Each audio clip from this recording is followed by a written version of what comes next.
बिस्मिल्लाहिर्रहमानिर्रहीम। आज हम जो है वो सी एन एस एम्ब्रियोलॉजी से स्टार्ट कर रहे हैं। सी एन एस एम्ब्रियोलॉजी में सबसे पहले जो टॉपिक हमने करना है वो हमने डेवलपमेंट ऑफ ब्रेन या डेरिवेटिव्स देखने हैं कि जो ब्रेन है उसकी डेवलपमेंट कैसे होती है। ब्रेन एंड स्पाइनल कॉर्ड से हम स्टार्ट करेंगे। तो सबसे पहले जो है वो हमें ये पता है, मतलब फर्स्ट ईयर की जो एम्ब्रियोलॉजी है उसी से ये कंसेप्ट डेवलप किया जाता है कि जो हमारे पास न्यूरल ट्यूब होती है वो बेसिकली हमारे पास जो है वो स्पाइनल कॉर्ड और ब्रेन को डेवलप कर रही होती है। न्यूरल ट्यूब जो पूरी है, अगर मैं ऐसे इसको ड्रा करता हूँ, न्यूरल ट्यूब ऐसे पूरी न्यूरल ट्यूब ड्रा करता हूँ, ऐसे बिल्कुल स्ट्रेट ऐसे लाई कर रही है। तो न्यूरल ट्यूब का अगर मैं दो पार्ट में कर लेता हूँ इसको, एक क्रेनियल पार्ट कर लेता हूँ और एक कॉर्डल पार्ट कर लेता हूँ। तो जो क्रेनियल पार्ट है ये बेसिकली डायलेट होगा और डायलेट होकर ये पार्ट क्या है, ब्रेन बना देगा। और जो रेस्ट ऑफ द क्रेनियल जो पार्ट रह जाता है वो हमारे पास स्पाइनल कॉर्ड की डेवलपमेंट में हेल्प करेगा। अब सबसे पहले इसके अंदर जो हमने देखना है कि न्यूरल ट्यूब क्या चीज़ है, न्यूरल ट्यूब डेवलप कैसे होती है। तो हमें पता है कि न्यूरल जो ट्यूब है ये जो ट्यूब है ये बेसिकली एक्टोडर्म का एक पार्ट होती है। अब ये जो एक्टोडर्म है ये थिकन होती है, जैसे कि हम फर्स्ट ईयर में आप लोग ये पढ़ के आ चुके हैं न्यूरल ट्यूब की डेवलपमेंट। इसको दोबारा इतने गौर से करने की ज़रूरत नहीं है लेकिन ब्रेन के डेरिवेटिव्स के लिए समझना ज़रूरी है। तो सबसे पहले हम देख लेते हैं कि न्यूरल ट्यूब जो है वो कैसे आती है। तो उसके लिए हम दोबारा रेफ़र करते हैं लैंगमैन की तरफ। अब इस पिक्चर को देखें तो इसमें क्या है, हमारे पास ये एम्ब्रियो की पिक्चर है। ये दोनों जो डायग्राम्स हैं एम्ब्रियोलॉजी की डायग्राम, इसमें हमारे पास न्यूरल प्लेट जो है ये जो है वो क्लियरली दिखाई गई कि एक थिकन प्लेट है, ठीक है, न्यूरल प्लेट इसे कहते हैं, एक्टोडर्म का ये पार्ट है। अब हमारे पास इस डायग्राम के अंदर सबसे अच्छे तरीके से हमें ये बताया गया कि न्यूरल ट्यूब सबसे पहले स्ट्रेट होती है, फिर ये अंदर की तरफ जाना शुरू कर देती है, इन्वेजिनेट करती है, और इसके जो ये दो किनारे हैं जो ऊपर की तरफ उठ जाते हैं, इन दोनों को हम न्यूरल फोल्ड्स कह देते हैं। और इन न्यूरल फोल्ड्स के अंदर न्यूरल ग्रस सेल्स होते हैं जिनके डेरिवेटिव बहुत इंपॉर्टेंट है, हम आगे भी देखते हैं।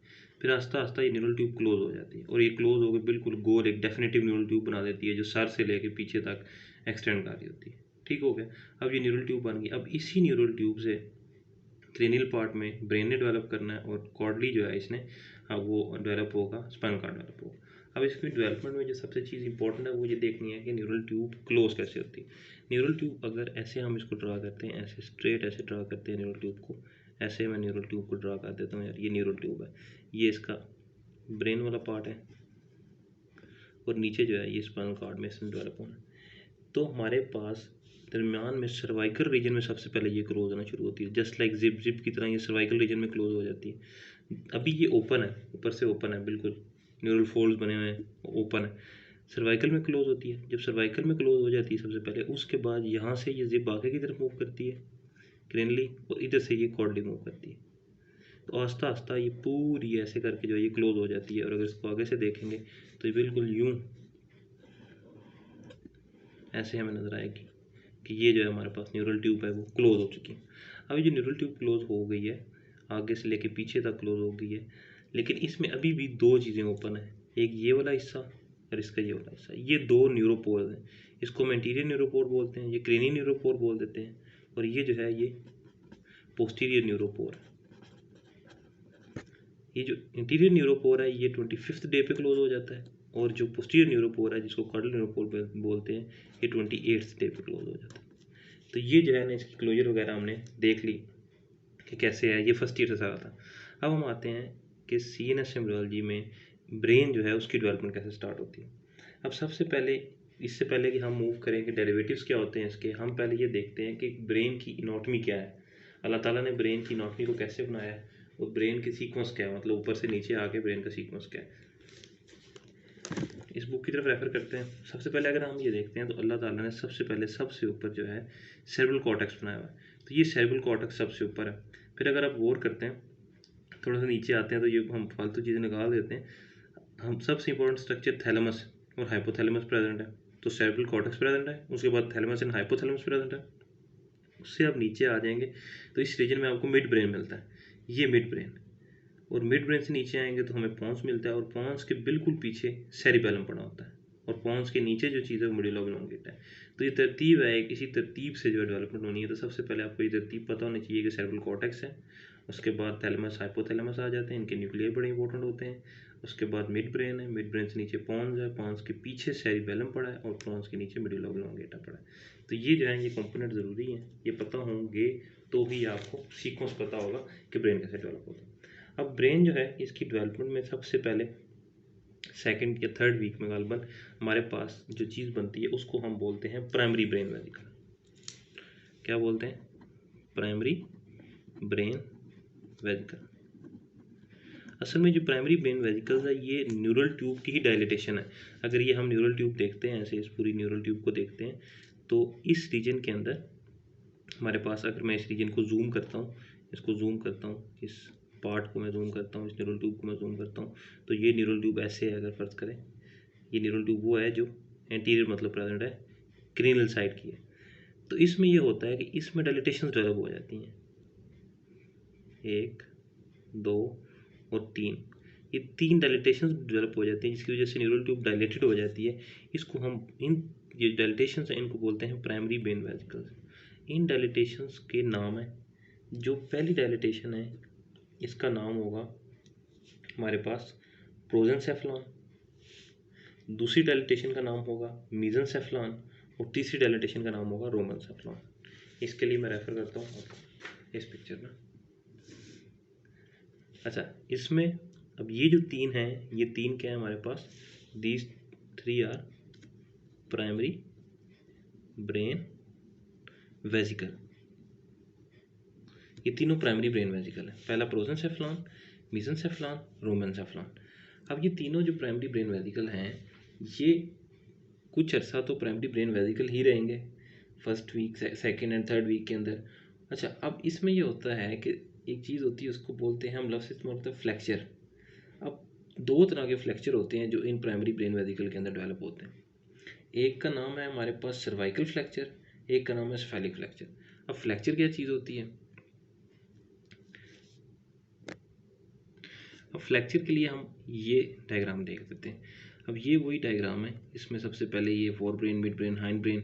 फोर ब्रेन, अच्छा, जो प्रोजेंसेफ्लॉन था वो फोर ब्रेन है, जो मीजेंसेफ्लॉन था वो मिड ब्रेन है, और जो रोम्बेनसेफ्लॉन है उसको हाइंड ब्रेन कहते हैं। तो हाइंड ब्रेन और स्पाइनल कार्ड के दरमियान में जो फ्लैक्चर है उसको सर्वाइकल फ्लैक्चर कह देंगे। उसके बाद मिड ब्रेन के लेवल पे जो फ्लैक्चर है उसको सेफेलिक फ्लैक्चर हम कह देते हैं। तो फ्लैक्चर बेसिकली कर्व होता है, ऐसे करके अगर कर्व होगा तो उस जो कर्व है उसका नाम हम फ्लैक्चर कह देते हैं। सेफेलिक फ्लैक्चर हो गया, और इसी तरह जो है एक हमारे पास सर्वाइकल फ्लैक्चर हो गया हमारा। अब दोबारा वापस आ जाते हैं, ये प्राइमरी ब्रेन वेसिकल थे, उसमें फिर 2 फ्लैक्चर आ गए। अब प्राइमरी ब्रेन वेसिकल्स कुछ अरसे बाद, तकरीबन मतलब 1 से 2 हफ्ते बाद, इन द 5th वीक ये कन्वर्ट हो जाते हैं खुद ब खुद into the, due to development, into the secondary brain vesicle. और ये जो secondary brain, primary brain vesicle जो थे ये कितने थे? ये थे 3। जबकि जो सेकेंडरी ब्रेन वेसिकल हैं, सेकेंडरी ब्रेन वेसिकल ये होते हैं 5 डेरिवेटिव हैं सेकेंडरी ब्रेन वेसिकल के। जो प्रोजेंसेफ्लॉन है वो डिवाइड हो जाता है into telencephalon and diencephalon. Mesencephalon will remain the mesencephalon and rhombencephalon will divide into metencephalon and myelencephalon. ये 5 आपने नाम याद करने हैं, टीलेंसेफ्लॉन, डायंसेफ्लॉन, मीजेंसेफ्लॉन, मीटेंसेफ्लॉन, माइलेंसेफ्लॉन। अब ये सारे जो हैं ये सेकेंडरी ब्रेन वेसिकल कहलाते हैं। अब इनके अंदर भी उसी तरह इस्टमस और फ्लैक्चर आ जाते हैं। अब इसमें हमारे पास 2 चीज़ें आ जाती हैं। एक आ जाता है रोम्बेनसेफेलिक इस्टमस। जो रोम्बेनसेफेलिक इस्टमस है ये मीजेंसेफ्लॉन को मीटेंसेफ्लॉन से, मतलब कि इस दोनों के दरमियान जो हमारे पास जो आ जाता है इस्टमस आ जाता है, रोम्बेनसेफेलिक इस्टमस हम इसको कहते हैं। इस्टमस बेसिकली कोई भी पार्ट, नैरो पार्ट है उसको इस्टमस बोलते हैं। इस्टमस को अगर मैं ज़्यादा अच्छा डिफाइन करूँ तो कोई भी ऐसा ट्यूब जा रही है आगे से, ऐसे तंग हो जाती है फिर दोबारा खुल जाती है, तो ये जो पार्ट है इसका ट्यूब का तंग वाला पार्ट, इसको हम इस्टमस लेबल कर देते हैं। तो इस तरह मीजेंसेफ्लॉन और मीटेंसेफ्लॉन के दरमियान, मिड ब्रेन और पोन्स के दरमियान में जो एक तंग सी जगह है उसको हम रोमेनसेफेलिक इस्टमस लेबल कर देते हैं। इसके अलावा पोन्स के बिल्कुल नीचे करके इस लेवल के ऊपर जो फ्लैक्चर होता है, जो कर्व होता है, उसको पोन्स की निस्बत से पोन्टाइन फ्लैक्चर का हम नाम दे देते हैं। तो इस तरह अब इनके कुछ डेरिवेटिव्स हैं, ये सारे जो लिखे हैं ये डेरिवेटिव्स हैं। टीलेंसेफ्लॉन जो है वो ड्राई हो जाएगा इनटू सेरेब्रल कॉर्टेक्स। लेकिन सबसे पहले अब तरतीब बहुत ज़्यादा फॉलो हो रही है इसके अंदर कि कैसे जो है सबसे पहले सेरेब्रल कॉर्टेक्स पड़ा होता है, ऊपर सबसे पहले सेरेब्रल कॉर्टेक्स, उसके बिल्कुल नीचे thalamus, hypothalamus, anteriorly optic vesicle, ऊपर पड़े होते हैं, तो ये आ गए। उसके बाद मिड ब्रेन आ जाता है। मिड ब्रेन के फ़ौरन बाद मैंने आपको बताया था पॉन्स, और पॉन्स के पीछे ही सेरिबेलम पड़ा हुआ है, और इनके नीचे मेडुला ऑब्लोंगेटा। अभी इनकी अलग-अलग डेवलपमेंट फर्दर आगे वीडियोस में देखेंगे, लेकिन अभी ये जनरल एक ओवरव्यू है कि डेरिवेटिव्स क्या होते हैं ब्रेन की, जो primary brain vesicle, secondary brain vesicle क्या होते हैं, ये ड्राइव कैसे करते हैं और इनके डेरिवेटिव्स क्या हैं। अब इसके अलावा एक वेंट्रिकल सिस्टम है जो ब्रेन में डेवलप किया गया। अब वेंट्रिकल सिस्टम में हम जानते हैं कि 3 तरह के हम वेंट्रिकल लेते हैं, lateral ventricle, third ventricle and fourth ventricle. अब सबसे पहले जो लेटरल वेंट्रिकल होता है वो होता है at the level of cerebral cortex. Cerebral cortex के अंदर हमारे पास इस तरह करके एस शेप का, सी शेप के जो वेंट्रिकल 2 पेयर होते हैं वो पड़े होते हैं, और आगे से वो ऐसे जुड़े होते हैं ऊपर से आपस में और नीचे से ऐसे खुले होते हैं। इनको हम बोलते हैं लेटरल वेंट्रिकल्स। ये लेटरल वेंट्रिकल ऐसे सी शेप होते हैं दोनों, ऊपर से ये एंटीरियरली ऐसे जुड़े होते हैं और नीचे से ऐसे होते हैं, और इधर से इनका जो है वो कनेक्शन होता है with the third, and third is in connection with the fourth. तो इस तरह करके ये पड़े होते हैं ब्रेन के अंदर। तो सेरेब्रल कॉर्टेक्स के अंदर जो वेंट्रिकल है वो है लेटरल वेंट्रिकल। लेटरल वेंट्रिकल के बिल्कुल नीचे जो हमें मिल जाता है वो मिलता है थर्ड वेंट्रिकल, जो कि at the level of diencephalon है। तो टीलेनसेफ्लॉन के अंदर लेटरल वेंट्रिकल्स, डायनसेफ्लॉन के पास थर्ड वेंट्रिकल्स हैं, और रोम्बनसेफ्लॉन के पास फोर्थ वेंट्रिकल। तो ये वेंट्रिकुलर सिस्टम है। ये बेसिकली डायनसेफ्लॉन, टीलेनसेफ्लॉन के अंदर डायलेशन होगी वो लेटरल वेंट्रिकल बना देगी, डायनसेफ्लॉन की डायलेशन होगी वो थर्ड वेंट्रिकल बना देगी, रोम्बनसेफ्लॉन है उसकी डायलेशन जो होगी वो फोर्थ वेंट्रिकल बना देगी। तो ये वेंट्रिकुलर सिस्टम इस तरह चलता है। अब वेंट्रिकुलर सिस्टम जो होता है इनके दरमियान कनेक्शन होता है, मतलब कि अगर मैं ऐसे कहता हूँ कि ये सी शेप वेंट्रिकुलर सिस्टम था, ऐसे करके था, अगर मैं इसको कोशिश करता हूँ थोड़ी सी बनाने की, ये सी शेप ऐसे होता है, ये लेटरल वेंट्रिकल हो गए, फिर यहाँ से इन कनेक्शन होते हैं विद द ऐसे, ये थर्ड वेंट्रिकल हो गया, और फिर नीचे करके एक जो है हमारे पास ऐसे फोर्थ वेंट्रिकल होता है, और ये फिर कंटिन्यू हो जाता है ऐसे। तो ये वेंट्रिकुलर सिस्टम अगर बन जाता है, तो इसमें हमारे पास सबसे पहले जो हमने नाम पढ़ लिया lateral ventricle, third ventricle, fourth ventricle, मतलब कि ये हमने पढ़ लिया कि लेटरल वेंट्रिकल, थर्ड और फोर्थ वेंट्रिकल किस किस जगह डेवलप हो रहे हैं। अब जो एक्विडक्टस सिल्वियस आपने नाम सुना होगा न्यूरोनॉटमी के अंदर, ये जो है ये मीजनसेफ्लॉन जो है उसके अंदर उसकी जो कैविटी है वो हेल्प करती है in the development of aqueduct of Silvius बनाने में। क्यों? क्योंकि देखें थर्ड वेंट्रिकल और फोर्थ वेंट्रिकल के दरमियान में जो कनेक्शन है वो यही चीज़ रह जाती है, मीजनसेफ्लॉन। सो मीजनसेफ्लॉन की जो कैविटी है वो एक्विडक्ट ऑफ सिल्वियस बना देती है। हमने देख ली टीलेनसेफ्लॉन की कैविटी लेटरल वेंट्रिकल दे रही है, डायनसेफ्लॉन की थर्ड वेंट्रिकल दे रही है, मीजनसेफ्लॉन दे रही है एक्विडक्ट ऑफ सिल्वियस, और फिर फोर्थ वेंट्रिकल आ जाता है। इसी तरह जो दो लेटरल वेंट्रिकल्स हैं, लेटरल वेंट्रिकल्स दो होते हैं, ये आपस में कनेक्टेड होते हैं with third and fourth ventricle, sorry lateral ventricle जो हैं ये कम्युनिकेट करते हैं with the third ventricle, third ventricle का जो कम्युनिकेशन करते हैं इसको हम बोलते हैं फोरामेन ऑफ मनरो। तो ये हमारे पास टोटल डेरिवेटिव था। मैं कोशिश करूँगा कि इसकी एक पिक्चर जो है वो मैं नीचे लिंक में अपलोड कर लूँ साथ डिस्क्रिप्शन में। तो फर्स्ट लेक्चर यही यहाँ पे ख़त्म हो जाता है।